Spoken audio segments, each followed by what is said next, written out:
Imaginez pointer votre téléphone vers un tiroir en désordre d'outils et 30 secondes plus tard, obtenir un plateau Gridfinity prêt à imprimer, parfaitement adapté à chaque outil. Pas de CAO, pas de mesure, juste une photo. Et ce n'est que la partie émergée de l'iceberg, car au cours des derniers mois, toute une nouvelle vague d'outils d'impression 3D est apparue discrètement. Et la plupart de la communauté ne les a même pas encore essayés. Des outils qui vous permettent d'imprimer avec 16 millions de couleurs à partir de seulement 4 filaments. Des outils qui ajoutent des textures photoréalistes à n'importe quel modèle. Des outils permettent d'ajouter une photo à la surface de votre impression 3D. Même moi, j'ai compris comment les utiliser. Dans cette vidéo, je vous montre ceux qui valent vraiment le coup. Et restez jusqu'à la fin parce que j'ai une petite annonce à propos de quelque chose sur lequel je travaille et que je pense que vous allez vraiment aimer. Allons-y! Commençons avec Gridfinity car ces outils ont totalement évolué depuis que beaucoup ont commencé à imprimer des bacs. Depuis la création de Gridfinity, il est devenu de plus en plus courant et populaire de créer ce genre de boîte Gridfinity découpée pour vos différents outils plutôt que de grands bacs vides. Donc, au fil des années, beaucoup d'outils automatisés sont apparus pour faciliter la création de ce type de bac. De Outline.Georgias.lv à ShapeScan.pt et bien d'autres encore.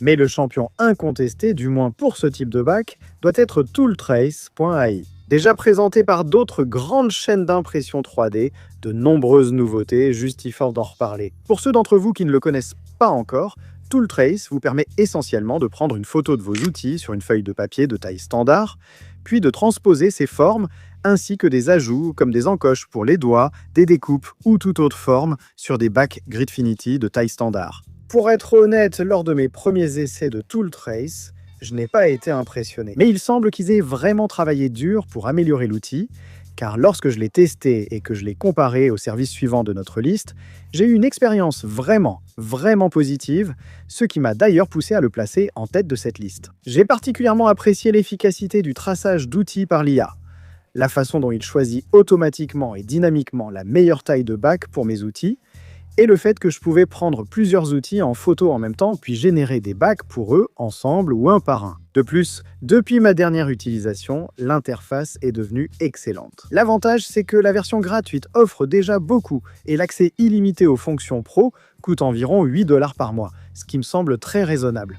Le lien est en description. Cependant, Tooltrace est moins adapté à certains domaines, ce qui explique probablement pourquoi un autre service en essor a rejoint la course. Ça s'appelle GridPilot, et le principe est plus ou moins le même. Vous utilisez la reconnaissance d'image par IA pour tracer vos outils. Mais avec GridPilot, il semble que vous ayez un contrôle un peu plus fin et davantage de flexibilité. Vous pouvez par exemple ajouter rapidement des outils circulaires courants comme des forêts, douilles, tarots, filières, ou modifier la couleur des compartiments individuellement. Pour être honnête, le GridPilot, qui est beaucoup plus récent, est encore assez buggé, du moins à ce stade, et le flux de travail est un peu plus lourd que celui du très automatisé Tooltrace. Je teste la version bêta depuis un moment, et je donne beaucoup de retours au créateur, qui a été très réactif et désireux d'améliorer le logiciel. En plus, dans la communauté de l'impression 3D, on aime avoir des options. Donc si vous aussi vous souhaitez l'essayer et donner votre avis, je suis sûr qu'ils apprécieraient cela. Vous pouvez générer jusqu'à 100 pouces cubes de bac gratuits par mois, puis les prix commencent à 3 livres.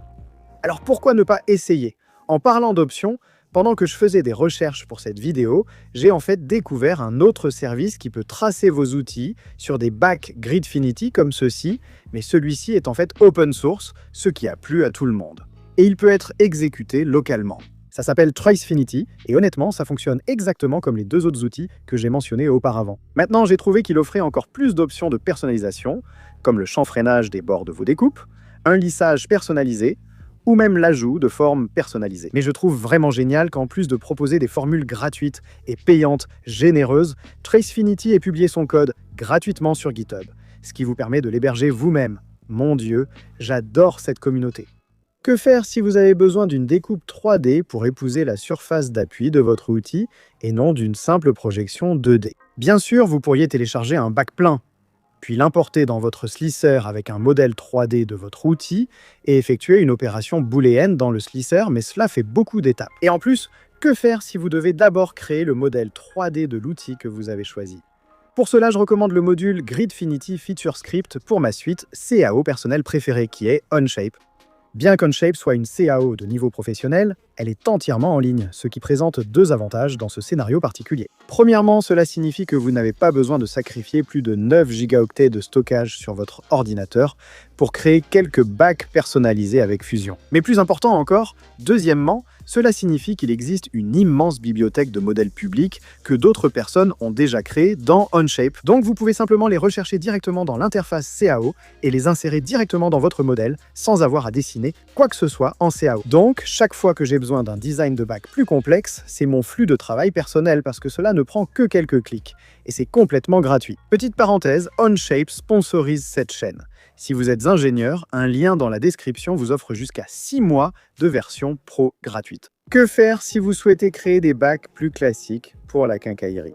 Bien sûr, vous pouvez chercher dans les différents dépôts de modèles et vous trouverez presque à coup sûr exactement ce que vous cherchez. Avec autant de modèles présents sur de nombreux sites, il sera probablement plus simple et rapide de générer directement le bac exact que vous voulez. Exactement comme vous le voulez. Et depuis quelques années maintenant, mon générateur de référence est le site polyvalent de Perplexing Labs. Là-bas, vous pouvez générer tout, des bacs Gridfinity classiques ou en mode vase aux plaques de base, en passant par les valises de transport robustes pour Gridfinity, ou même des écosystèmes alternatifs comme le Honeycomb Storage Wall. Bien que l'interface commence à paraître un peu vieillotte, je pense que vous constaterez que cet outil à lui seul permet de couvrir la grande majorité des cas d'utilisation pour débutants et même intermédiaires de Gridfinity. Vous pouvez aussi ajuster la taille des bacs pour créer des demi-tailles si vous le souhaitez. Le meilleur dans tout ça, c'est qu'il a fait ses preuves, qu'il est fiable et d'une manière ou d'une autre, complètement gratuit. Mais j'espère vraiment que vous vous joindrez à moi pour faire un don afin de l'aider à continuer de fonctionner si vous le trouvez utile, car jusqu'à ce que je commence à chercher ce qui existe pour cette vidéo, j'étais presque certain que cet outil allait rester le meilleur pour toujours. C'est-à-dire jusqu'à ce que je découvre gridfinitygenerator.com, un nouvel arrivant tape à l'œil dans ce domaine. À première vue, ce site paraît un peu basique. Les choix de plaques de base sont limités et la découpe ne marche pas encore vraiment. Ensuite, on découvre l'attraction principale, le générateur de boîtes. Rapidement, on se demande si ce n'est pas ça, le futur. On n'est plus limité sur les types de bacs et plaques de base générables, mais la personnalisation et la facilité d'utilisation paraissent bien plus modernes. Ici, au lieu d'une longue liste de menus déroulants qui peuvent devenir un peu confus et accablants, on ajoute simplement des éléments pour les parois, les évidements et les étiquettes. Ce qui élève vraiment cela, c'est le contrôle précis sur ces éléments, comme la possibilité de diviser les bacs inégalement. Vous pouvez ajouter des évidements uniquement sur certains segments ou dans certaines directions. Et vous pouvez tout simplement personnaliser votre bac de toutes sortes de façons non uniformes. Le meilleur dans tout ça, c'est que ce n'est plus aussi confus ou accablant qu'avant, lorsque vous deviez coder vous-même ce type de bac avec OpenSCAD. Si vous souhaitez l'essayer, vous pouvez générer jusqu'à 3 modèles gratuitement ou souscrire à un abonnement payant à partir de seulement 6 € par mois. Au fait, vous vous demandez peut-être comment j'imprime ce genre de bac personnalisé multimatériaux. Je veux dire, après tout, le PLA et le PBA ne sont vraiment pas compatibles en ce qui concerne leur adhérence l'un à l'autre. Mais aussi, 99% des imprimantes grand public, y compris celles des marques leaders, ne peuvent tout simplement pas faire d'impression multimatériaux ou multicolores lorsqu'on utilise un filament flexible. Si vous souhaitez vraiment faire ce genre de choses, comme l'impression multicolore qui ne prend pas un siècle. Avec tous les déchargements, chargements et changements de filaments, alors vous allez avoir besoin d'un véritable changeur d'outils, comme le Huon du sponsor de cette vidéo, SnapMaker. Non seulement le Huon est sans conteste l'une des meilleures imprimantes 3D que j'ai jamais utilisées, mais il est aussi entièrement open source. Et il est fabriqué par une entreprise qui respecte et encourage à la fois l'open source et nos droits en tant que consommateurs de modifier, d'améliorer et de réparer nos machines. Donc, pendant que d'autres marques envoient déjà des menaces juridiques agressives aux développeurs open source qui essaient simplement de rétablir les fonctions d'usine qu'elles ont supprimées. SnapMaker embauche activement ses développeurs, les met en avant et les soutient. Pour des impressions 3D de qualité et une expérience utilisateur optimale sans compromettre votre vie privée, vos droits de consommateur ou les principes fondateurs de l'impression 3D. Aujourd'hui, nous mettons un lien en description pour acheter votre Huon désormais en stock et expédié sur la plupart des marchés. Très bien, revenons à la vidéo. Ensuite, nous examinerons une catégorie d'outils permettant de personnaliser et rendre vos modèles uniques. D'abord, un nouvel outil innovant de mon ami Stéphane de CNC Kitchen, nommé Bump Mesh. Si vous avez raté sa vidéo, voici son fonctionnement. Vous téléchargez d'abord un fichier STL ennuyeux sans caractère. Vous sélectionnez une texture, puis ajustez les paramètres pour définir son emplacement et son application. Enfin, vous téléchargez et imprimez votre nouveau modèle unique et personnalisé pour impressionner vos amis. J'ai expérimenté avec Bump Mesh, c'est un outil puissant qui améliore vos impressions en 3D. Si vous détestez voir les lignes de couche ou l'aspect du plastique, vous utiliserez sûrement souvent cet outil. Excellent travail, Stéphane. Le seul inconvénient que je vois, c'est que remplacer des surfaces lisses par des surfaces beaucoup plus détaillées va augmenter considérablement vos temps d'impression, parfois par 2, 3, voire plus. Dans de nombreux cas, je pense que ça en vaut la peine, surtout si, comme moi, vous avez des imprimantes inutilisées. Si en revanche, vous voulez aller encore plus loin dans la personnalisation, alors pourquoi ne pas mettre votre visage sur le côté d'un Benchy?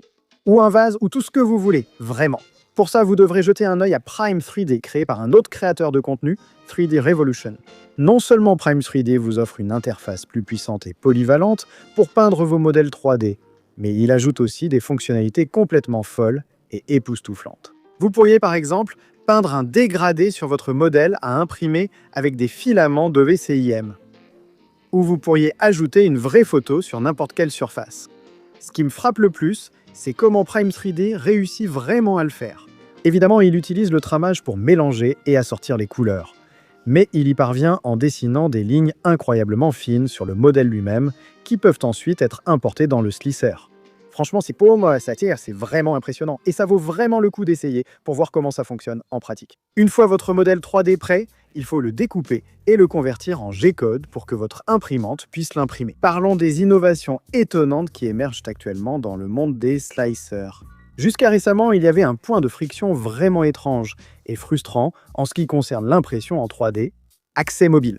Vous voyez, même si vous pouvez lancer des impressions, les surveiller, parcourir des modèles et même contrôler la plupart des imprimantes 3D à distance sur mobile, jusqu'à très récemment, vous ne pouviez pas réellement générer votre propre G-code en déplacement. Vous deviez simplement espérer que quelqu'un d'autre ait déjà créé le G-code pour le ou les modèles exacts que vous vouliez, avec les réglages exacts et le filament exact, ou attendre d'être de retour devant un ordinateur. Mais tout cela a changé il y a environ 1 an et demi avec EasyPrint de Prusa, un slicer en ligne qui couvre environ 80% de vos besoins en découpe, où que vous soyez.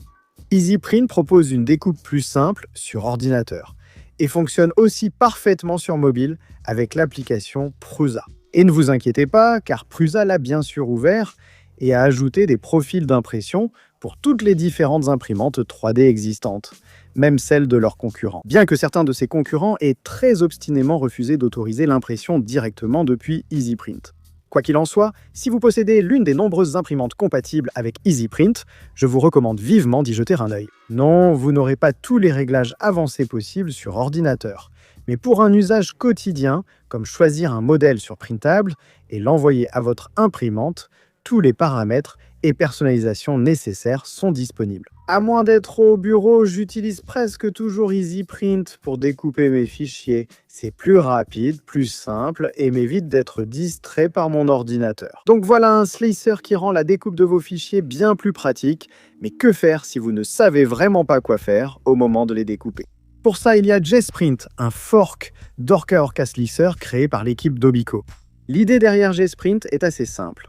Vous prenez un slicer classique et vous ajoutez une IA qui peut voir et modifier vos paramètres pour vous. J'ai passé un peu de temps à le tester pendant que je faisais des recherches pour cette vidéo, et il modifie effectivement les paramètres de manière plutôt logique. Peut-être est-ce parce que je suis déjà un utilisateur avancé. J'ai trouvé ces suggestions un peu à côté de la plaque. Il a mis beaucoup de remplissage et de périmètre, alors que j'avais demandé de maximiser la solidité en minimisant le poids. Il a ajouté beaucoup trop de support à chaque surplombe, quel que soit l'angle. Et ne vous méprenez pas, je vais probablement recommander JustPrint plutôt qu'Octoprint à des gens comme mon père de 4,23 ans quand il en aura marre que je fasse tout le tranchage pour lui. Mais pour l'instant, je ne recommanderais vraiment cela qu'aux grands débutants comme outil d'apprentissage, plutôt qu'un slicer en un clic pour tout le monde qui fait tout à votre place. Cela dit, il recherche des testeurs bêta, et la nature de ce genre de choses fait qu'elle s'améliore de façon exponentielle très rapidement. Si cela vous intéresse ou si vous apprenez encore, cliquez sur le lien en description et impliquez-vous. Maintenant, à l'extrême opposé du spectre, nous avons un autre fork d'Orca Orca Slicer. Mon Dieu, il y en a tellement de nos jours. Est-ce qu'on peut tous s'accorder à commencer à les appeler des Forca Slicer? Celui-ci, cependant, est un fork du fork de SnapMaker, autrement connu sous le nom de Full Spectrum. Vous avez probablement déjà entendu parler un peu de Full Spectrum, on en parle pas mal sur YouTube et ailleurs. Mais si ce n'est pas le cas, voici le concept. En utilisant le tramage, vous pouvez mélanger les couleurs d'une manière qui trompe votre œil et lui fait voir des couleurs et des nuances pointilleuses qui n'existent pas réellement.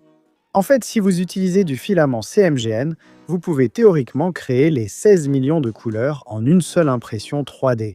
Même sans filament spécial, vous pouvez créer facilement différentes nuances de couleurs classiques. Par exemple, j'ai réalisé pour mon fils une impression qui utilise 4 filaments, combinés selon des motifs uniques, pour obtenir 12 couleurs.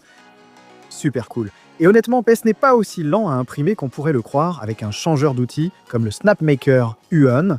Au fait, si vous souhaitez en savoir plus sur Full Spectrum, mon pote Taylor de chez YGK 3D a fait un travail phénoménal en l'expliquant dans sa dernière vidéo. Je mets le lien ci-dessous à consulter après la vidéo. Enfin, je sais que certains d'entre vous l'ont demandé, donc je vais l'inclure ici juste pour vous faire savoir que je l'ai testé et que j'ai un peu joué avec. Ça s'appelle Preflight. Et il se présente comme le successeur spirituel de Prusa Slicer, même si je suis presque sûr que Prusa Slicer 3.0 va remplir ce rôle. On m'a toujours dit que si on n'a rien de gentil à dire, mieux vaut se taire. Je vais donc faire court. Je suis vraiment content de voir qu'il y a des gens qui continuent de faire des forks de Prusa Slicer et qui essaient de faire des choses innovantes. Certaines des fonctionnalités mises en avant sur le site de Preflight, comme les périmètres imbriqués, les coutures nip and tuck et les supports de plusieurs types dans une même impression, sont vraiment intéressantes. Je ne doute pas que pour les utilisateurs très avancés ou industriels, ce slicer propose vraiment des choses innovantes sous le capot. Malheureusement, j'ai trouvé que le processus de migration de mes profils depuis Orca Slicer était beaucoup plus frustrant et bien moins complet que ce qui avait été promis. En plus, l'interface semble être un pas en arrière par rapport à Prusa Slicer et non une avancée. De plus, je n'ai pas pu m'empêcher de me demander pourquoi ne pas soumettre ces idées nouvelles et passionnantes sous forme de pull request au déjà très populaire Orca Slicer. D'une manière ou d'une autre, je me suis retrouvé à désinstaller Preflight en quelques minutes.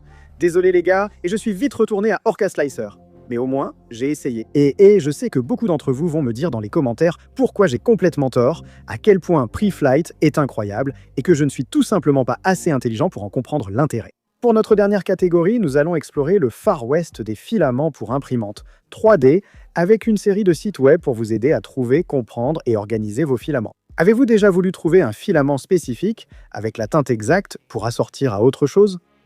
Ou voulu trouver tous les fabricants qui produisent un type de filament rare et particulier? Eh bien, alors 3D Filament Profiles est l'endroit qu'il vous faut.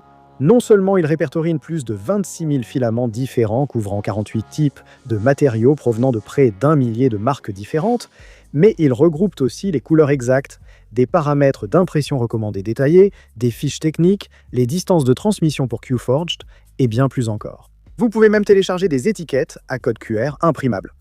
Vous pouvez vérifier les stocks sur différents sites web ou revérifier les recommandations de séchage.